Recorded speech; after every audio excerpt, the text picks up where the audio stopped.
ஏங்க நில்லுங்க. மிஸ் ஒரு நிமிஷம் நில்லுங்க. மிஸ் நான் சொல்றத கொஞ்சம் கேளுங்களேன். இத பாருங்க, நான் அவ்ளோ பேசிட்டு வந்ததுக்கு அப்புறமும் திரும்ப நீங்க என்ன கல்யாண விஷயத்துல கம்பல் பண்ணணும்னு நினைச்சீங்கன்னா அப்புறம் நான் மனுஷாவே இருக்க மாட்டேன் சொல்லிட்டேன். ஐயோ இல்ல மிஸ் மிஸ் ஒரு நிமிஷம் மிஸ். நான் ஒன்னும் உங்களை கம்பல் பண்றதுக்காக வரல. நடந்த எல்லாத்துக்குமே சாரி கேட்கறதுக்கு தான் வந்தேன்.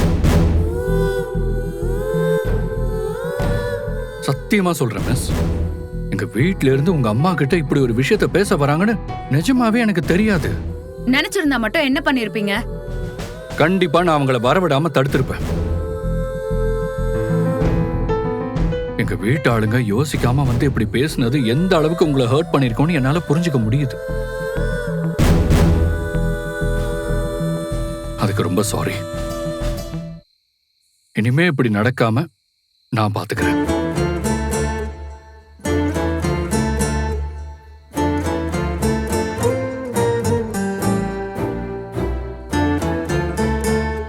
அப்புறம் இன்னொரு விஷயம், நான் அன்னைக்கு உங்ககிட்ட சொன்ன மாதிரி நானும் என் ஒய்ஃபும் சண்டை போட்டு பிரிஞ்சிடலாம் இல்ல.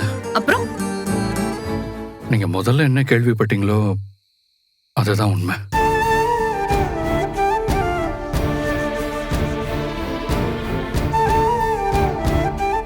என் குழந்தை பிறந்த அன்னைக்கே